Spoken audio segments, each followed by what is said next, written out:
பட்சி தேவையில்லையே காக்கை கூட தூது போகுமே காதல் ஜோதி புகைவதில்லை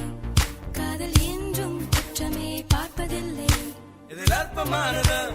எதுவும் இல்லை இந்த நுட்பம் புரியவில்லை வானும் மண்ணு மாறியே போகும் காதல்